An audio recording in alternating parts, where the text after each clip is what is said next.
You're listening to the Career Plus Life Catch-Up, episode number 77.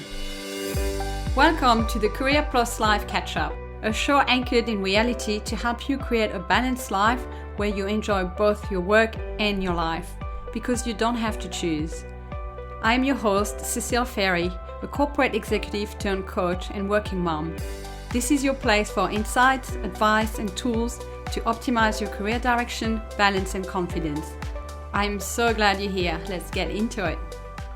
Hello, my beautiful friends. How are you doing? It's great to be back with a podcast today, and thank you so much for your patience whilst I was overseas holidaying in France throughout the month of August. I was very lucky with beautiful sunshine weather, even a lot of actually heat, which was good coming from winter in Australia. And just beautiful to see all my family, my brothers, their children, my parents, spending time with them, and all my beautiful girlfriends. So shout out to anyone over there maybe listening to me, and also to all of you, my friends here, my lovely clients in Australia and around the world who are still following me over the years. I appreciate you a lot. So I've been back now for about 2 weeks, and I have really slowly eased myself into it, because the last thing that I want, and probably you're the same, is when you come back from a holiday, is just go from 0 to 100 and just undo all the beautiful relaxation and all the benefits of your break. So I have found actually this time it's been really good to sort of integrate all the insights and the perspective that you get from a holiday, and to not rush into action right now. But it's slowly creeping back up, and I've got all my energy ready to go. So I don't know if you're listening to this live. If you are, we're entering the last quarter of the year soon. And I feel it's going to be a busy one for everyone. I feel like we've still, I don't know if you will relate with that, we still had a pretty slow year. Things may not have moved as fast and as forward as what we wanted. And I think we're still in that cycle since COVID.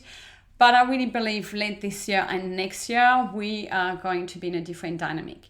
So I'm pretty sure it's going to get busier. And I also wanted to shout out to you, if you are thinking about coaching with me, I would highly recommend you go on my website and you book a call ASAP, because I know it will fill up. It always does from October onwards until December. It's very hard for me to fit new people in. So if you're listening to this, and if you are after career or life coaching, go to careercatchup.com and just put your name down, register for a free call with me, and we can get started. All right, so today I have a career topic for you, just the inspiration. And I wanted to talk about development plans. So I can hear it, like you're like, really? That unsexy thing? Why do we have to talk about it? And that's exactly why I want to talk about it, because I think it gets a bad rap because it's not presented well, it's not done super well, to be honest. But I believe in it. And so I hope you will too by the end of this episode. The thing is, I've called it Do I Need One? Because right now, and you're probably there too, it feels like an obligation for a lot of us. A bit like performance reviews or setting up your objectives. It's part of the HR cycle, people cycle every year. And raise your hand if you've been there. I'm definitely admitting to it.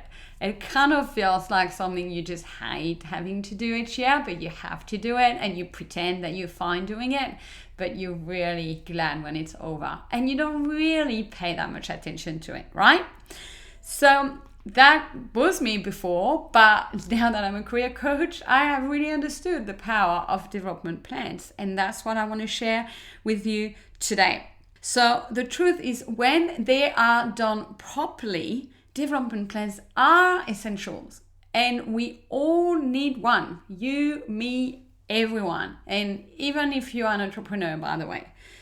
But the thing is, for them to really work their magic, they need to be done properly, and often they're not.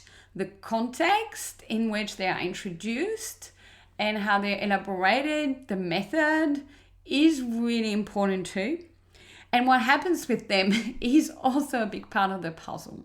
So if you don't get all those things right, then your development plan is kind of virtually irrelevant or dead. So we don't want that. So today I'm going to talk to you about what a good development plan looks like, how to actually, I won't say have fun with them, but enjoy the process of doing them and see the benefits for yourself. So at the end, my goal is that you'll be re-energized around development plans and you actually want to leave this podcast and go and grab a pen and piece of paper and start working on yours. Are you ready? Let's get into it.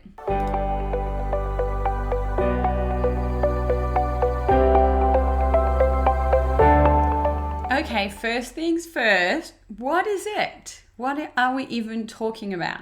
So if you Google it, you will find this definition by Asana, which says it's an ever-changing document that assesses your current skill set, helps you set career goals, create strategies, and uncover resources that will help you reach them. Sounds pretty cool, huh? First of all, let me say, it's not what I would call a career path. Career path, in my definition, is something bigger and broader, more like from an overall life perspective. And I have done an episode on that. So maybe after today, you can go and check out episode number 5 about your career path. Because to me, it's like over your whole life, you have a career path. And within that career path are different development plans because you have different stages of development and you don't know the whole path.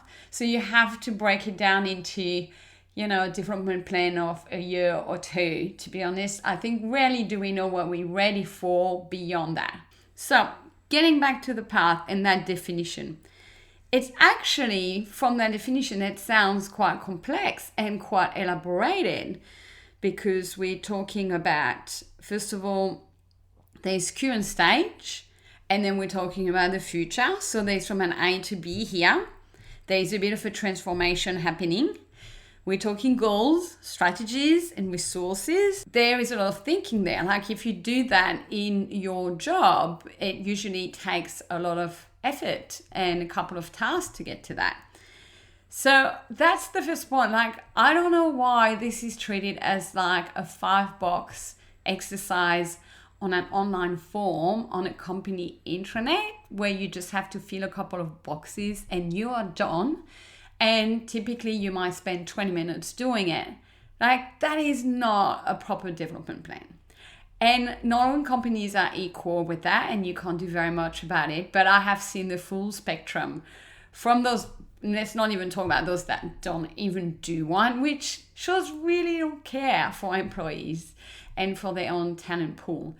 I would hope that those companies don't exist anymore in 2023. But then all the way the other end of the spectrum, the best practice I've seen are companies that hire contractors to go and take their staff off an offsite for one day as a workshop, as a coaching program to put together everyone's individual development plan. That's amazing, the companies that do that. And if you see that, put your hand up for it, absolutely, and do it. Because a full day will give you all the time this deserves and this needs to be get done right.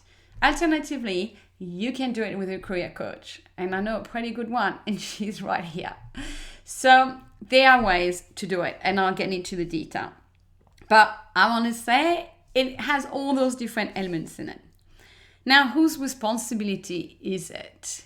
We might think traditionally it kind of is the employer, but it's actually you. Sorry to break it to you. Because you need to drive the boat, you need to drive the bus of your own career, especially in today's time. You're in charge of your professional development. I have been saying that in other podcasts and I'll keep saying it. Like, it's like you're in charge of your life, you're in charge of your career. Gone are the days where the employer was driving that for you. So the employer's job is to support you, absolutely, and to know what you need and where you're going and to align resources for you. Obviously, the caveat here is the direction you want to go into, your goal aligns with the company. Otherwise, you need to have different kind of conversations. But it's really for you to drive. Also, I want to say a development plan is very tangible. This isn't a fluffy document. Otherwise, you're not doing it right. It's not pie in the sky. Actually, if someone read your development plan, if you send it to me, I should be able to really get it. So it has concrete terms and jobs and actions. It needs to be quite explicit and it needs to be very concrete and thought through. So that's a definition of what it should be.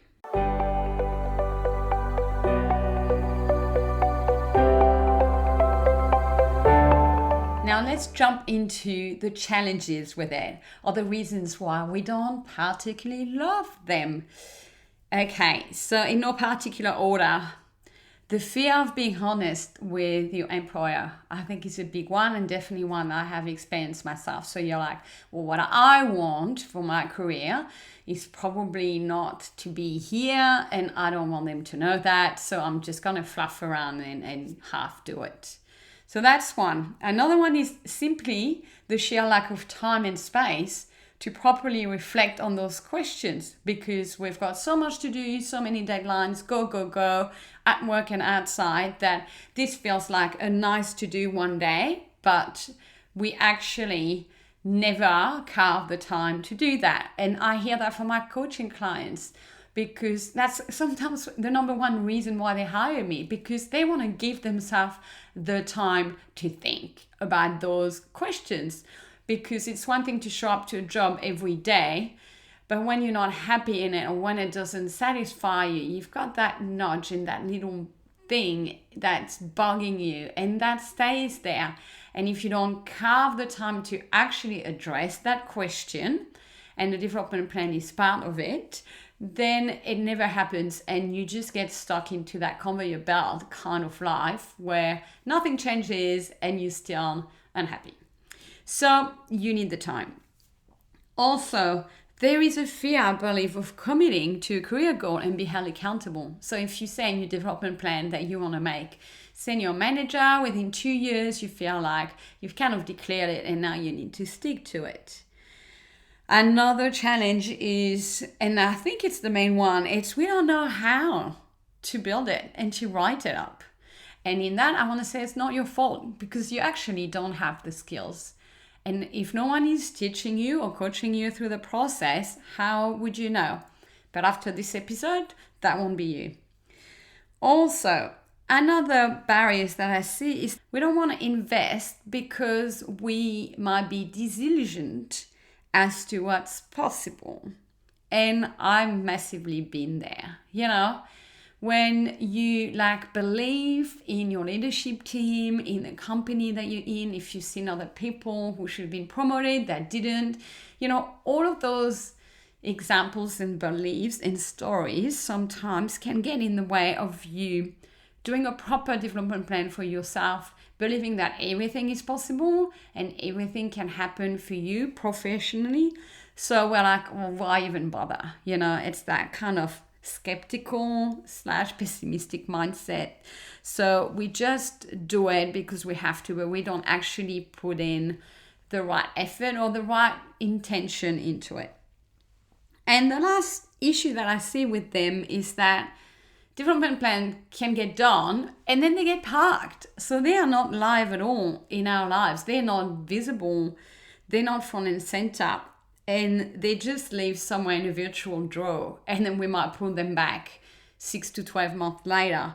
Whilst actually, they are a plan, they are our compass. So we do need visibility. We need to, it's kind of like you're getting the GPS. You will not turn the GPS off for a year and then turn it back on. So this is some of the obstacles that I see to a good development plan.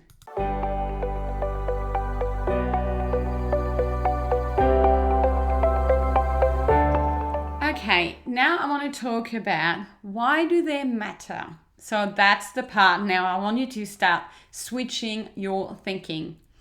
The first one is quite obvious, but you need to have direction in your career. I'm not going to say because if you fail to plan, you're planning to fail. I think that's a little drastic, but you get the idea behind that. You need to know roughly where you are going. This will also motivate you. I think in life we don't need, whether it's a career plan or whether it's a life plan, it's a family plan, it's a relationship plan. Like we are human beings that are designed to grow.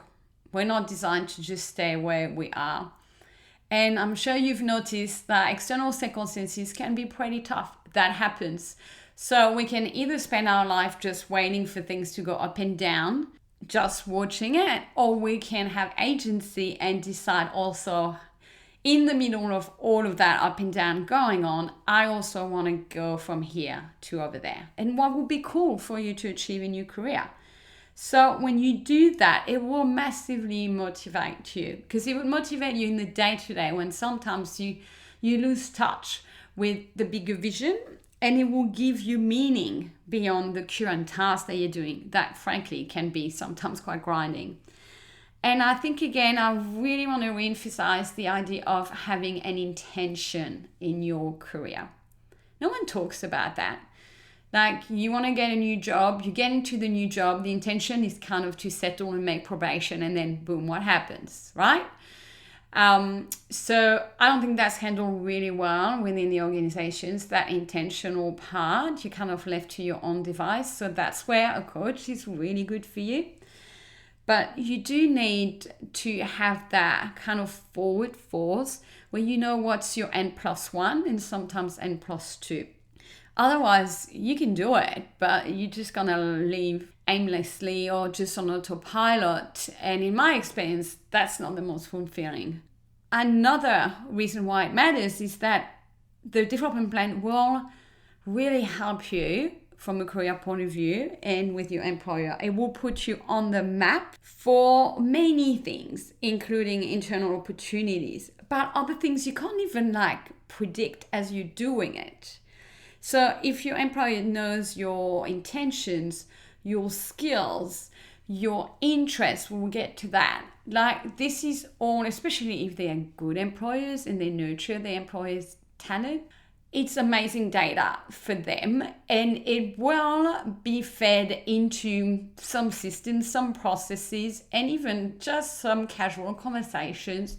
And you do not know where that's going to go, but you've got to trust the process. I guarantee you that it will play in your favor to have that clarity, and it will also show that you are driven in your own career and you're committed. So massive perks for you in terms of the output and your future in the business, obviously. And finally, another benefit is once you do it, it builds those skills in you of strategic planning, of perspective, of vision, including life vision, and it opens up your thinking. And that's where the gold is. So stay tuned, we'll talk about that.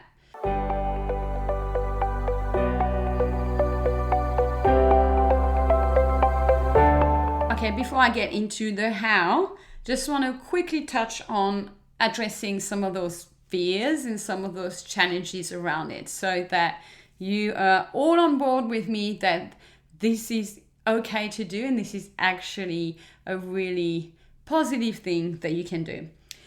That honesty question with your employer, how to work with that.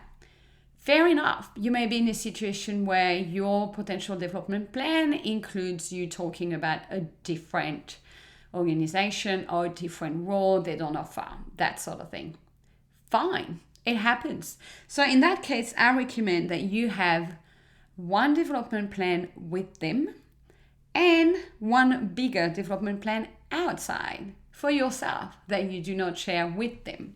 What is always really important that I tell every single client that I've had from day one is when you're looking at moving and shifting in any direction in your career, always start with the organization that you're in. And you've got to try up, down, left, right, everything you can there to get to the next stage that you have in mind. very often we're kind of like, oh, we don't know if it's going to be possible, or we don't think it's going to be possible, or we're annoyed at them because of the culture or people in there. So we give up and we just want to go and change and do that next thing somewhere else. Whilst actually it could be possible. And sometimes not seeing it done anywhere doesn't mean it's not possible, by the way. I've created my own job, at least in one place, if not two corporations. So don't give up in advance when you've got other plans that you may not see in your company. So I will still put them, honestly, and a good employer has the capability to see that, to understand your goal, and it's their job to try by any way to align the path and the resources for that. And then if it doesn't work, then it's not bad news. You've tried, they've tried, but that's a long time down the road. And if we're not honest from the beginning within what we believe are the relevant parameters for the organization, then we don't give ourselves the chances to have what it is that we want career-wise. So I hope I've convinced you to do the best plan you can with your employer. And then see, that may be a sign that you do need to go somewhere else, but don't give up in advance. Now, the lack of time, I think we've spoken about the benefits, and I hope you're on board with setting the time for that. The fear of committing to a goal, I tell you what, if you do it well, you're actually going to feel excited by the end. It will be like a re-energizing of your career direction. So there won't be that fear anymore. Maybe a little good fear like, ooh, this is an exciting / scary goal. But you will actually be glad and want to do it. And by the way, you can change it down the track. Nothing says it has to be set in stone forever. And the lack of belief, well, my friend, here I need to give you a little bit of mindset love, because you need to shift how you think about it. And no one else can do that but you. The past, your experience from the past, as valid as it is, doesn't define the possibilities for your future. Only you put the blinkers and the filters on that. So you have more power than you think in shaping up the direction of your career, irrespective of how things have been before. So if you approach this development plan with some kind of a disempowered attitude, with that kind of energy behind it, it will not yield the results for you. The energy behind it is everything. So if that's where you're a bit struggling with, that's fine.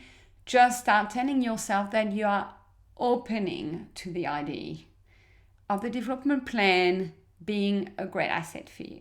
Be open, be willing, be on the journey, begin to think. That's all you need to start changing your mindset about it.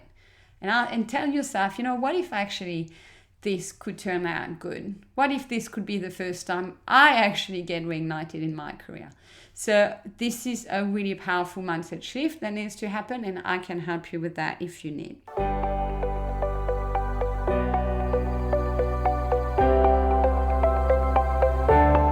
Okay, so now we are at the section maybe all of you have been waiting for from the beginning. So thank you for listening up until now. I'm going to tell you the how-to, and this is my source from my career coaching experience and my managerial experience in corporate as well. So it doesn't matter what you do them on and the format and all of that. You can just do them on a piece of paper. But what matters is to take the time and really ponder and reflect. And in my experience, you need to do that in more than one sitting. It's kind of like an artist on a blank canvas. You start sketching and it takes shape, but then you kind of stand back and you're like, oh, this is the shape it's taking. You need to take a day or two to think about it, think about the light and different aspects and the shapes, and then come back and go, yeah, actually, I want to keep going that way. Or actually, maybe I don't like it as much. Maybe I need to rebalance it. That's the approach. So I would recommend you come back to it before it is so-called finished. Okay, so 3 parts to it. First part, current stage today. So I want you to list all your skills. And skills are all the things you are good at. And these are things you've either learned formally, you've been qualified for, things you've learned on the job. Like that can be quite long. So one way you can organize also those skills is through 3 zones. The zone of competence, the zone of excellence, and the zone of genius.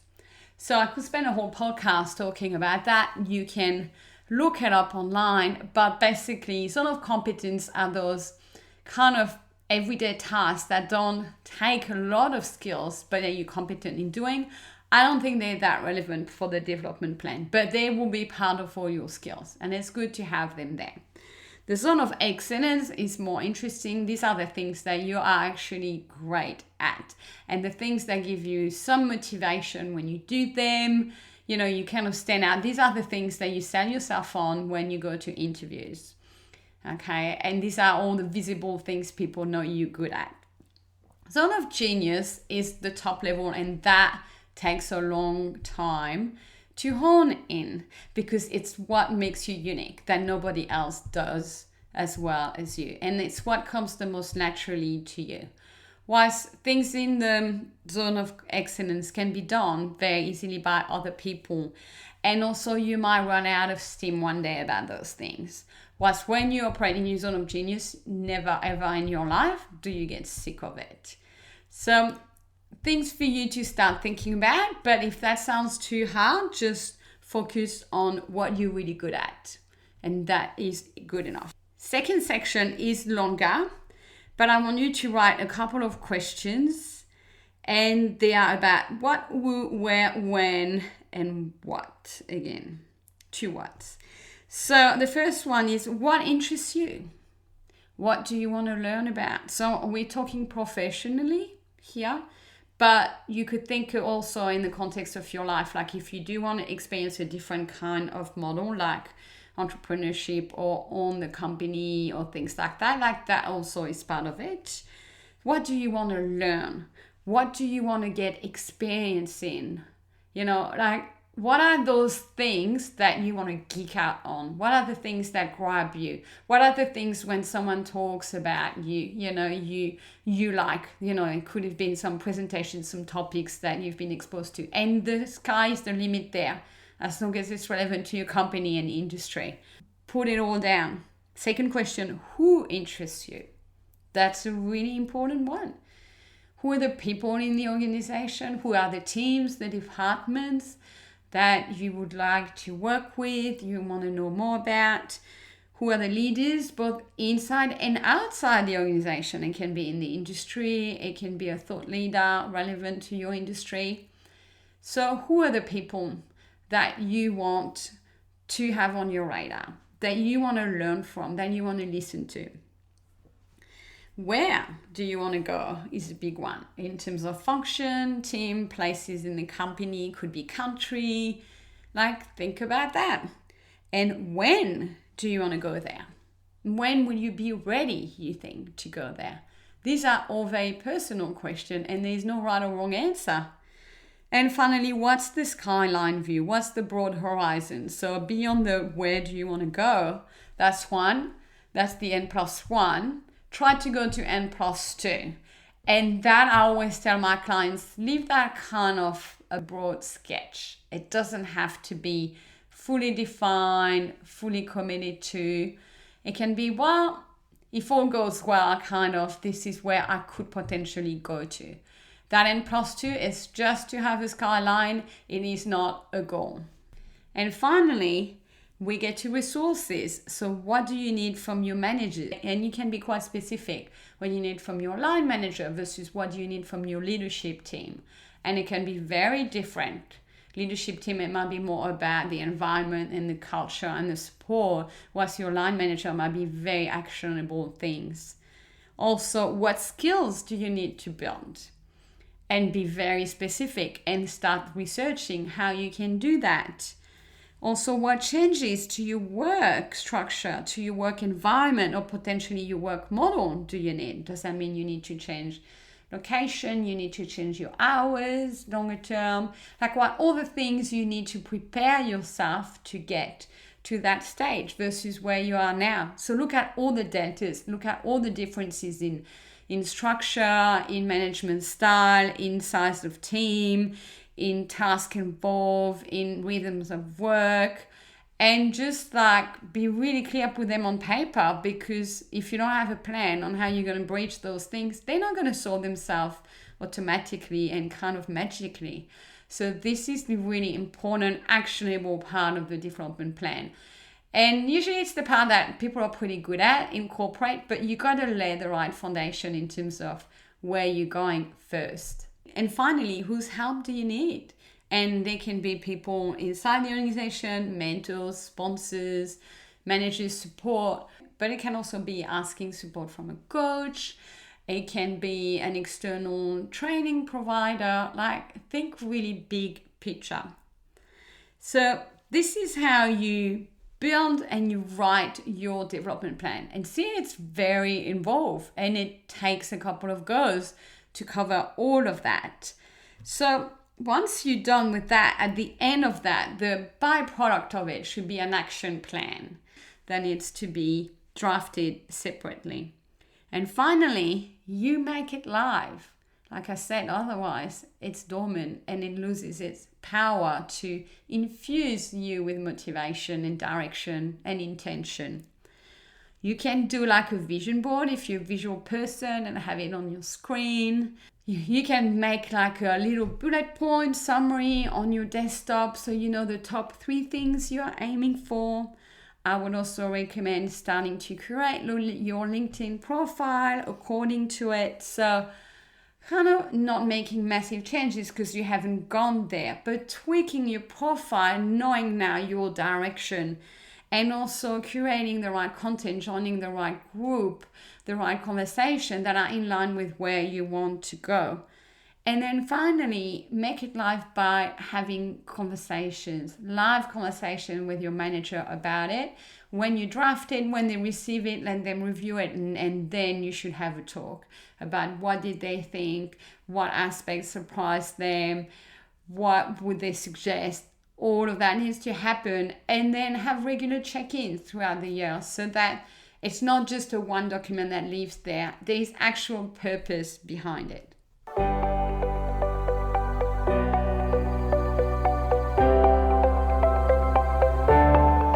All right, my friend, we are done talking about development plan, and I hope I have managed to maybe reconcile you with the idea of it if you were less than engaged to begin with.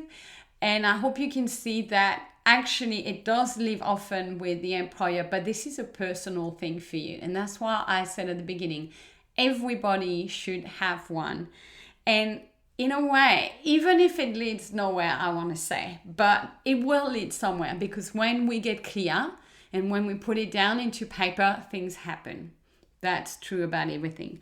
But if, let's say, even not much comes of it, it is still such a worthy exercise just for the questions that you ask yourself.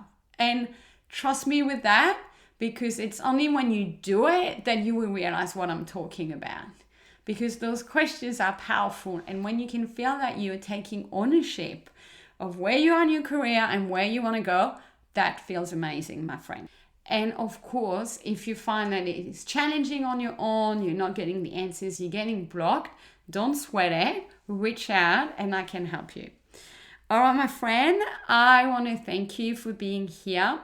And I wish you all a beautiful week. And whether you are in autumn in the Northern Hemisphere or in spring coming up in the South Hemisphere, just go and enjoy all those new perspectives.